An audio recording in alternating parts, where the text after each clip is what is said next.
Hello, everyone. Welcome to another episode of the Cybersecurity Recruiter podcast. Today I'm joined by Barb Adrian. How you doing? I'm doing great. Good. Nice to see you. But for everyone listening, me and Barb were just laughing and joking because I think this is the second or the third time we've attempted this one. But we got here in the end, and hopefully it'll be worth the wait. Hey, I'm looking forward to today. I think in today's market, the value of the listeners hearing two people like me and you talk and hearing the value of hearing two recruiters chat away, I think with everything that's going on in the market and the world, it's like arguably more valuable than ever. I think I just saw a post about Amazon layoffs and UPS, and there's like a lot of people on the market like itching to, probably wanting to hear what recruiters have got to say more than ever. Maybe in 2021 or 2022, we were hunting people down and being really persistent with them, but maybe at the minute it's the other way around. Yeah, I'm looking forward to it, Barb. It'll be a nice chat. But yeah, I was going to do you a bit of an intro. If I get anything wrong, feel free to shout at me or correct me. But started off life, you ran your own beauty and tanning business for a fair number of years and then worked at various different roles, also as an operations manager. And then you entered the world of human resources around about the 2015 mark. And you've progressed nicely. Previous to the role you're at now, you were the director of operations and you are currently the chief people officer for Procellis Technology. Welcome to the show. Thank you so much. And thanks for having me on your podcast, Tom. No worries. It's nice to have you on. I know I've done you a bit of an intro, but I'll start where I always start, which is who are you? What do you get up to? And what's a day in the life like at the minute? As you already said, I'm the chief people officer at a company. We're in Minneapolis, Minnesota, and I've been here for about a year and a half. Prior to that role, I was in law. And I worked as a firm administrator, which involved managing the attorneys, billing incoming clients, and balancing the caseload were just a few of the things I did.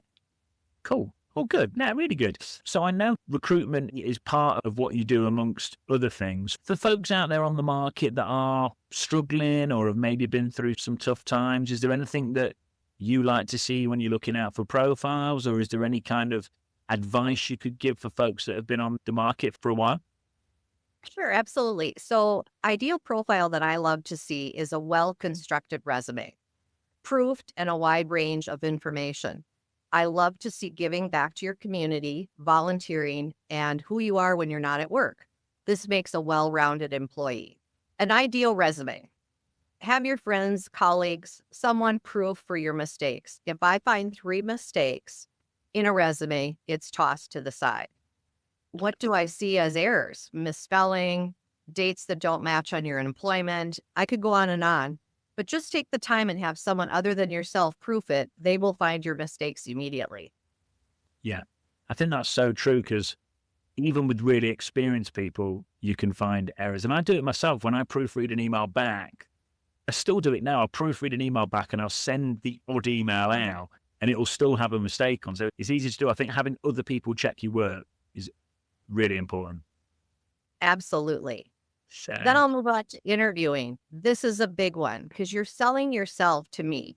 Research on the company you're applying for. Know at least 3 facts about the company. To back up a bit, we've emailed back and forth prior to having a 15-minute phone interview. This is the employee that I'm interviewing. So you know exactly when I'm calling and what number I'm calling from. Be prepared.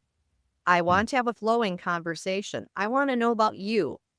To move past this phone interview, you need to sell yourself to me.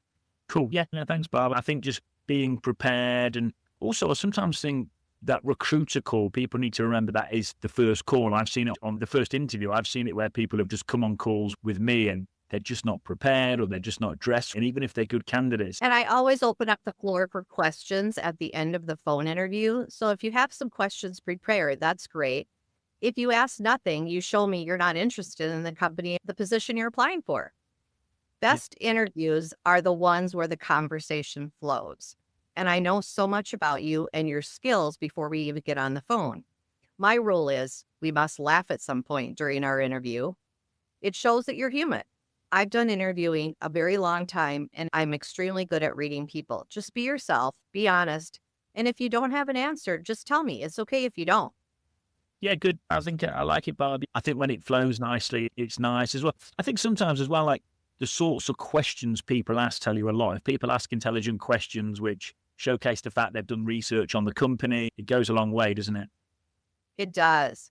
Yeah. And communication, do practice interviews, watch yourself in the mirror, record yourself. How do you sound? Slow down.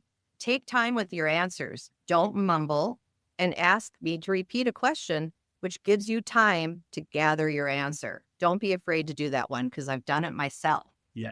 Cool. When I think about it, like, as a recruiter, all day, every day, we're talking to people. But if someone is an exploit developer or a security engineer, if they're not client facing, they might be having internal conversations, but they might not be having too many conversations with outside companies. So it's stuff that we think is maybe second nature, just isn't. Just like me and you would struggle with probably exploiting an application or something like that, certain other people are going to struggle with just hopping on a call. Yeah, I think practicing and because your first few conversations, if you're not used to it, are probably not going to be very good. Not very polished.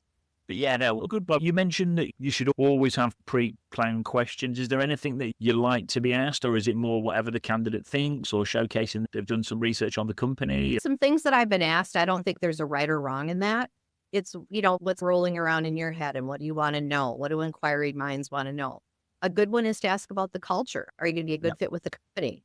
Ask what I love about my job.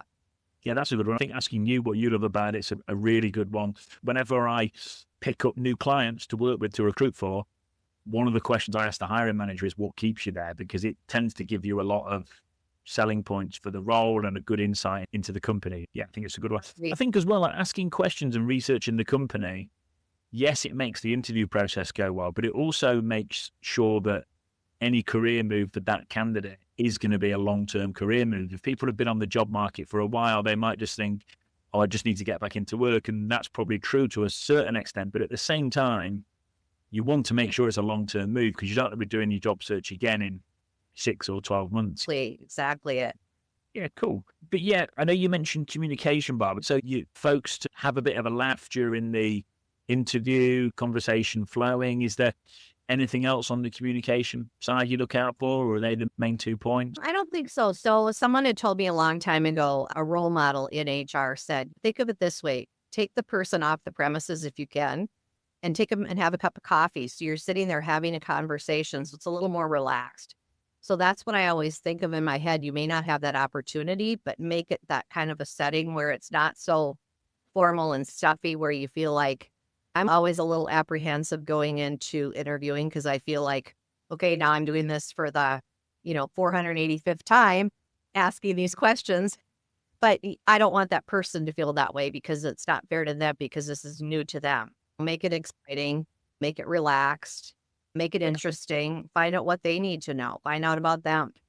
Yeah, do you know what, that point you make about it's so much harder these days, because if me and you were going for a coffee now and we had a chat and then bounced into a podcast studio together, or even if it's just a job seeker interviewing for an interview, if it's in person, it is so much easier. Because if you're having a coffee together or you're having lunch together, if there's a period of silence for 30 seconds, a minute, it probably doesn't even matter if you're sat at a dinner table. But if you're on a Zoom, 30 seconds or even 5 seconds of silence would be really awkward. Yeah. And piggyback off of that, Tom, the worst thing you can do is babble to fill the time.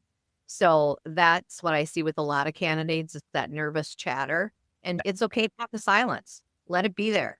Yeah, definitely as well. And for everyone listening, like, I think the first few, I would expect if someone's internal and they're not used to having a lot of conversations, I would expect the first few conversations to be really rocky and really, I would say, nerve-wracking. Even if they're not too bad, I would say really nerve-wracking. I'm thinking back to when we first started this podcast, Barb. I used to do them on LinkedIn Live, which was just petrifying, because I did one and about 300 or 400 people came, and I'd never done it before, and I couldn't work for an hour before.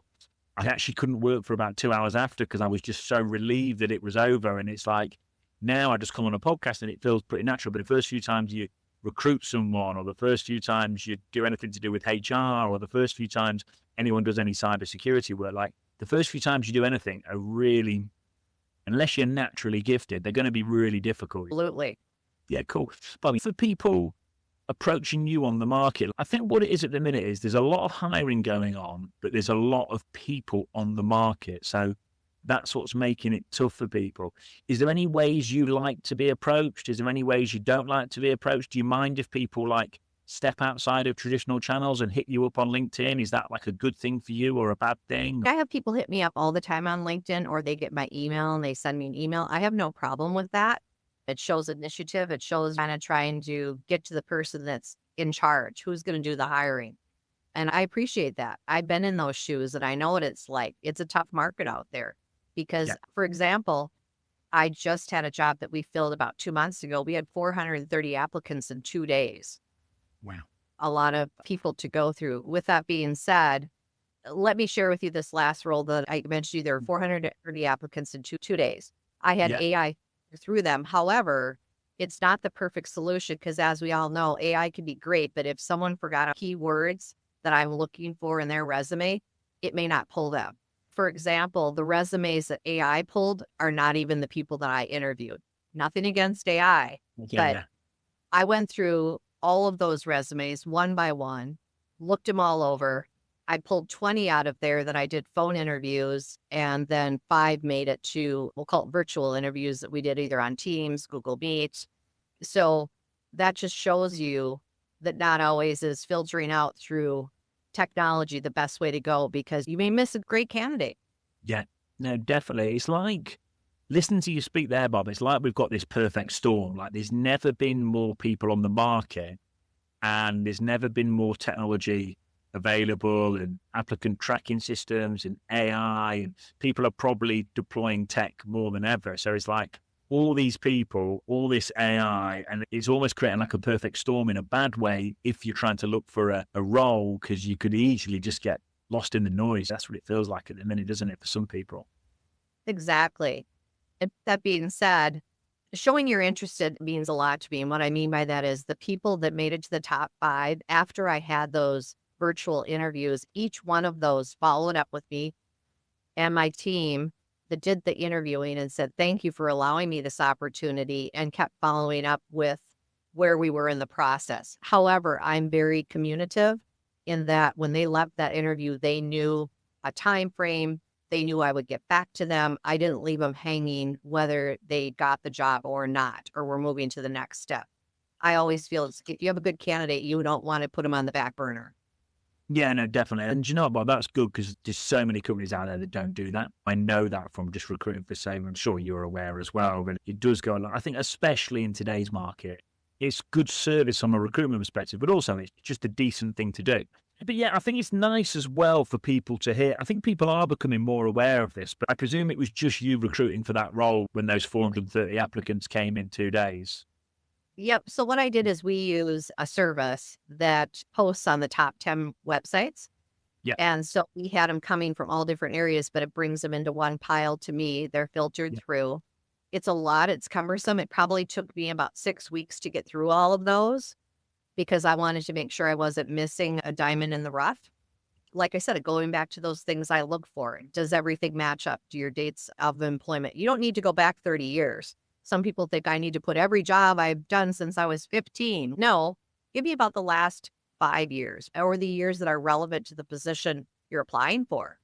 Yeah, definitely. The amount of work that goes in, Bob, I'm just thinking about from like an applicant's point of view and following up and stuff like that. And like I say, people hit you up on LinkedIn. I just think if 430 people are applying in 48 hours, like if people really are genuinely a good fit for that role and they want to speak to you, like there needs to be some organization on their side to probably follow up. I know you've said there you've literally gone through it and you've done it over a 6-week period and looked for a diamond in the rough, but not everyone recruiting will be like that. So if people genuinely want to get in front of people, they've probably got to have some sort of spreadsheet or some sort of systemized process for following up with hiring managers and HR leaders, because that's one role, Bob. You know what it's like? Sometimes you can have multiple roles on your desk. So that 430 could soon turn into 800 or a few thousand. Absolutely. And for the candidate, just keep organized, like you mentioned. Keep a spreadsheet, keep a notebook, whatever works for you. Keep some sort of a communication so you know who you've applied for out there. And with that being said, let me tell you about my worst phone interview ever. It was on us to 430 people. This person was an outstanding candidate. On paper, they would be like the perfect candidate. I would have hired them in a heartbeat. But let me tell you about how our phone call went. Now, remember, I've already emailed them back and forth. I've given them dates and times. They've selected a date and time down to the extent that they know the phone number I'm calling from. So this is what happened. I call, I introduce myself and ask if it's still a good time to chat. He said, "Who are you? What company are you with again?" "Oh, I've applied for so many jobs that I can't remember." Needless to say, I cut our chat to about 20 seconds and that call was done and he went into the trash pile. Yeah. Because you don't decide on first impressions. I don't know what it is, Bar. That's, to me and you, that's just so obviously going to be a no, but it does need to be said because some people don't. I mean, it's just, to me, that's just like, God, that's so obviously going to put you off. But obviously, to that particular chap in question, he just thought he was answering the phone. Who is it? It doesn't matter. Tell her I've applied loads of places. Who cares? But yeah, no, I think as well, like, I think what happens is I think people are on the market for a while. They come onto the market probably quite, not excited, but in a quite optimistic frame of mind. And they get punched in the face 3, 4, 5, 6 times. And they've been on the market for 3, 4, 5, 6 weeks. And then they do get a call from someone like you, and it's a genuine call with a real vacancy, and you've genuinely got intent to hire, and you really liked, especially in this case, their resume. But because they've been messed around maybe in the previous month, they think that every single call from every single recruiter or HR lead is the same. But you've got to treat every call like it's your first call, because otherwise opportunities are going to be missed. And that person missed one. Exactly. And then I'll move on and give some pointers too if you're going to do a Zoom or a Teams call. Yeah. Clean up your space, get a professional background, go to a quiet place where kids aren't crying and dogs aren't barking.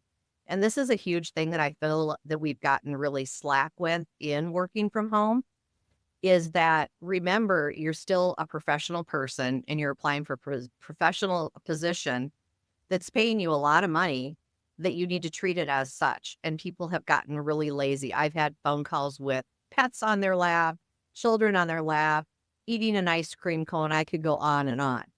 Just give it the professionalism that it deserves. Here's one of my worst virtual interviews ever. This was the top candidate for this last position that I filled of 430 applicants. It was a woman. She was highly educated, very talented. And I was telling her that because we do a lot of government contracts, would she be able to do a background check where they actually come to your home because you're a remote employee? She said she really needed to know when this background check was going to take place because her and her husband were nightly pot smokers and would need to move all of their loot to the neighbor's house. And I thought to myself, because I met my teammate who's on the interview with me, how's my poker face? I don't care what you do in your off time, but why are you oversharing with me your need of you, what you do in your nightly evening habits? I'm not judging you, but why are you telling me this? Exactly. From some of those scenarios you've had there, they're just way too relaxed. And I think the word that you used is professionalism. And I've seen it before. I don't know if you've ever seen this, Bob. I've seen it before where things are going really well, and towards the end of a process, candidates just get too relaxed too quickly. I've seen all sorts happen on really senior hires where they've gone for an in-person dinner and there's maybe been wine and drinks at the dinner table and stuff's just gone horribly wrong at the end of a process, ultimately from people just getting too relaxed too quick. I always say to candidates when you're at the end, keep your guard up and stay on your A game until that offer letter is in your hand, because you just don't want to get too relaxed too quickly. 100%. So needless to say, that was saddening because it was both of our top picks. But just going back to it, just dress for success. What's the position you're applying for? Know that you should have on that attire for what that position is. I probably in this incident, it should have been, if it's a lady or a man, a jacket like I have on, a nice blouse. At least from the top up, you should look good. I don't care if you have your pajama bottoms on and your slippers, but what I should see is professionalism.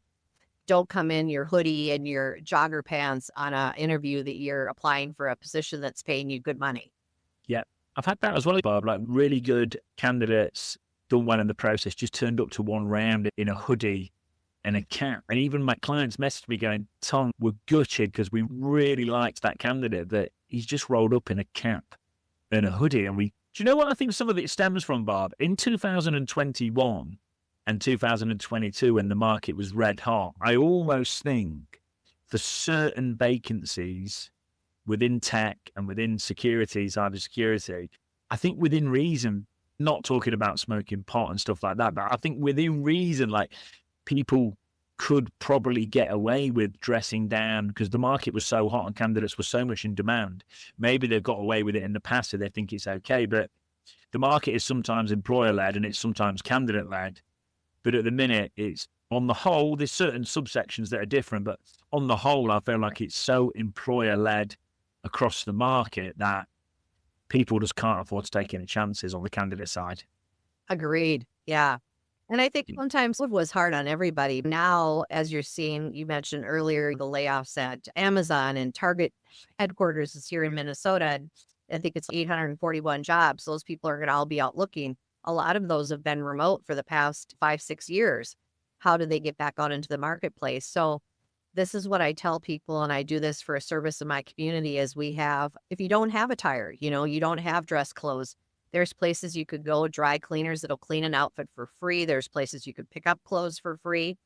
I do mock interviews all the time with people in the community so they are prepared going in for an interview process. Just preparing yourself to go in so you remember you're selling yourself. So how are you selling yourself to me? What am I seeing? And having that other person help you, critique you, and be willing to take constructive criticism. Yeah. That's great that you do that, Barb. Is that a fairly recent thing, or have you been doing that for a while? Yeah, I've been doing it for a while. I started it in another place that I lived, and I've continued it. It really helps the person that's the applicant that's going out there applying for the job, but it really fills my cup that I can give what I have to help somebody else. Yeah, I was just thinking that sort of thing's always been valuable, but I just think now what you're offering there is really valuable, especially with the people getting laid off in your local area and anyone laid off in general. If everyone knew that you were doing that, you'd probably have a queue of about 1,000 people outside your door, I think. Top secret. I have to tell you a story. So my daughter was applying for a position. She works for a nonprofit, and she was applying for a really high-end position, probably was not fit just because of experience-wise. And I told her, I said, just go in, sell yourself. You're young, but you can sell yourself because I said, you are a very polished speaker, and remember that. And they did hire someone of more senior with more experience. But I told her, I said, you can never turn that opportunity that you had to apply for a position of a high end. I won't say what it was because we all know this person, and it's a philanthropy that's out there. And I'm like, what a great opportunity. You had that possibility of working for that person. Yeah, no, definitely. It's just going at it with confidence and putting yourself out, right? But yeah, that's Bob. Just going back to the people that have been said, there's services out there where they can go and get their clothes spruced up free of charge. And so what you do with that mock interview, is that online or is that more for people in your local area? To do it online. We do it in person at set hours. It's actually at a local church that it offers their space, and they can go in and they can get clothes and they can get an interview. They can basically get all of the things that they need. And one of the things is just research your community. I'm sure every town you would look at in the United States, there's other countries that have these same things available. Just check your resources. Talk to people. That's how I find out a lot of my things is I have a great resource of network in the field that I do. And we all talk to each other. Through email, on chat, and we'll just say, hey, do you know about this? Or do you have this opportunity in your area? We all do this. Yeah, definitely. The other thing is as well, if you've been remote for a while and you're probably not used to doing that, I bet you all end up having a load of fun, don't you? Everyone's meeting up and going down to the chat. There's career benefits there as well, but I'm imagining that you have a bit of a laugh as well. We do. Yeah, cool. Yeah, it's good. But yeah, Bob, the AI thing, so you use AI to screen, but you check stuff as well manually to make sure you're missing people. I did, just because I've been on that other end of it. And someone told me that I applied many years ago for a job that was with a city job. And they had an interview and they said, had they not pulled mine, it wouldn't have sorted it out for them. But they saw my credentials and my experience, and they ended up choosing someone within for the position, which I understood going into it. But I just think I owe that same consideration because computers, technology, that's all great things. But I think sometimes if we forget the human aspect of it, we might overlook a great person. 100%. I've probably mentioned this now about 3 times across different podcast episodes, but I'll say it again. I've had companies approached me and they've engaged us. The company said to me, they can't find anyone. Can we help? We've said yes. And then I rang someone I know in my network that I know can do the job. And they've told me they've applied and been auto-rejected. And I know for a fact they'd be perfect for that job. So it just shows you, like, the tech's great sometimes, but I think it's getting better all the time, but it's nowhere near, I think we're years off it being perfect, if ever. You know what it's like. Exactly. One of the things I can say is I've gotten my best employees by referrals. So existing employees that work here that say, hey, I've got this friend or I've got this cousin that would be a great fit for the position. That's a lot of the people that we've hired have been referrals. And we offer at our company a bonus if the person stays 6 months, they get a nice kickback. And what a great thing it is for us, because if I know I have a great employee and they've got a referral that they're willing to put their neck out on, it's going to be another great fit. And why not get a bonus referral for that, for bringing that person along? So you got to know somebody. It's the old saying. Yeah. And do you know what? Ironically, I think with all the technology that's meant to be like making it so you don't need a recruiter or you don't need this, I feel like it's pushing it more to that networking and relationship driven approach, because like you said, you're getting emails left, right and center. You get hit up on LinkedIn all the time. It's like the online space is becoming so noisy. I think across the board, people are almost getting a bit numb to it. I laugh about it, Barb, because we pay for LinkedIn recruiter licenses. We pay for something called Ping, Loxo. We've got loads of people in our database. And not all the time, but a lot of the time these days, a search comes in and I'm just ringing people I already know, because it's just so much quicker and easier. And I know they're good. And I've got people I know where I'll message them on LinkedIn and they'll ignore me. And I'll be like, that's strange, because I know that candidate really well and he's ignoring me on LinkedIn. Then I pick up the phone and I'll just say, I've stopped checking my inbox. It's too busy. And it's wow. Yeah, I know. It's a catch-22. What is the correct way? I get it. My inbox, I'm not on LinkedIn every day or maybe every couple days. I check it often, but not as probably often as I should. Copy me an email. I check those every day. And I will say I respond to everyone. Okay, cool. I think that's how we met. So that makes sense. If you took the time, this is my philosophy. If you took the time to send me a message, I need to take the time to send a response back. Even if it's I'm not interested or thank you for reaching out. Because I get these all the time where someone will request we'll call it friendship on LinkedIn. They want to connect. Yeah. And then right away, they're trying to sell me something. They're trying to HR software or whatever. Okay, that's great. But that's not what I'm looking for. If I'm looking for an HR software, I've already probably got a good sense in mind what I'm going to do. That you reaching out is going to be the selling point. Yeah, no, definitely. And yeah, that connection thing, what I did, Barb, I spent one of my Saturday mornings clearing out all my connection requests, because I literally had maybe even 1,000. It was ridiculous. And I went through it and I cleared it off and I got rid of everyone trying to sell me stuff, like you say, and all that. And do you know what? Fast forward 7, 8, 9, 10 weeks, it's just back to where it was. It was a waste of time me clearing it out. I just wasted a whole Saturday morning. But yeah, it's certainly getting noisy online. I agree. Yeah, cool. All right, Bob, yeah, there's some good things there. And yeah, like you say, it's a tough market for people at the minute. It's just nice for folks to hear two people that are recruiting and hiring just chat away. Is there any roles that you're either going to be recruiting for right now or in the future where you're going to be on the lookout for people, for maybe people that are listening that could be interested? Or do you know what you're going to be hiring for the next few months, or is it more of an ad hoc basis?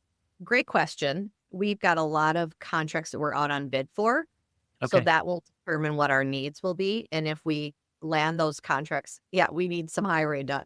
So we're just holding tight. I've got people in my back pocket.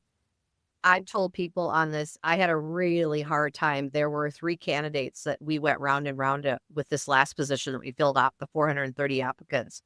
And the 2 that didn't get chosen, there wasn't a reason why or not, just that this person stood out a little bit more, a tad bit more polished.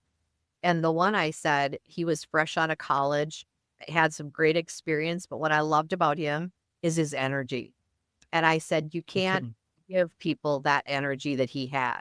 So what I mean by that is show some enthusiasm, show some fire under you, that you've got some drive to want to be a good employee, to do a good job at the company. It's like I tell my bosses that own this company, is I said, every day I come in and I run this company like it's mine. Yeah. So when I make a decision, it's would I do this when I had my own company? I had my own day spa for 12 years. I wore many hats. I had a staff of about 25, and I was juggling a lot of hats, hiring, firing, new technology coming out. Do we want to invest in this? I get it. And I know the struggles of being the business owner because I've been on both sides. So Mm. right now, I feel great. I'm not out there having to fight for the new contracts that we're getting, but I will keep this ship running straight for you and keep our people happy.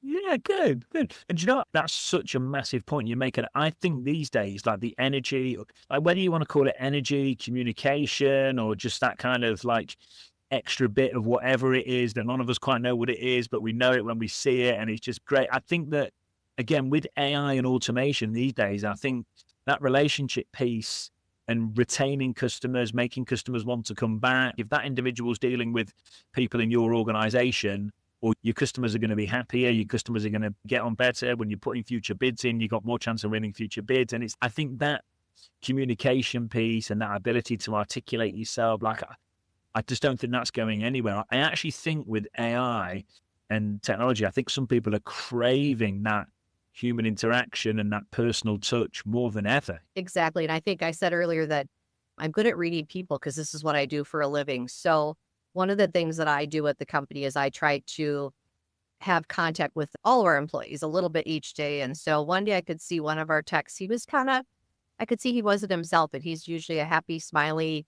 really outgoing guy. And so I just stopped him as he was heading out the door for the day. And I said, "Hey, are you okay? Something going on you want to talk about?" I said, "I'm here. And if you need any resources, there's a lot of free resources. You just let me know what you need because I'm here for you." Yeah. And we had this turning point where he's all smiles when he sees me now. Because it's either A, he was afraid to tell me on, or he realizes that there's that communication between us that he can come if he's got any problem. Yeah, good. Good. And I don't think that's common these days. I don't think that happens across the board in a lot of firms. It's nice to hear you doing that. And you're probably nipping problems in the bud before they become a bigger thing as well. And one of the things that we didn't even touch base on, that mental health is so huge right now. And it really did a damper on people with the remote working from home, being cut off from their family Yeah. members, COVID. Yeah. So I see the effects of that. And so what I'm doing is making sure that my employees have the resources and that showing them that I just care. If you're not feeling, mental health is just as important as I tell people as if you broke your arm. So it's almost more important that we're healthy internally, that our mind is healthy, we're feeling healthy than just putting a cast on a broken arm. Yeah, definitely. I think when things are going well, what I find working remotely, when things are going well, it's all good. But it's when you have that bad day, and it's so, like I'm fully remote, but when I have those bad days, sometimes I think, I wish I was just in a packed office today and I could go for a beer after work or go for a coffee at lunch or just take half an hour out just to have a chat with someone. It's when you're on those tough days that the office and being around people you miss it. Absolutely. And you guys know here at my office that even if my door is closed, they give a little knock and I do the "come on in," or I give Yeah. them and then I'll message them, "come see me in 5 minutes." Because they Good. came here for a reason. Yeah. Cool. So, Bob, the last question I'd like to ask is, it used to be which book has had the most positive impact that could help with this? It could be book, it could be podcast, it could be online content you're consuming, just anything like that's made you the best version of yourself that could help the listeners. Does anything spring to mind? I can't say that I would say it's a book or a podcast, but what I can say is just my HR family, my friends, the people who are in that community. And then I'm one where I'm always going for attending new classes, workshops.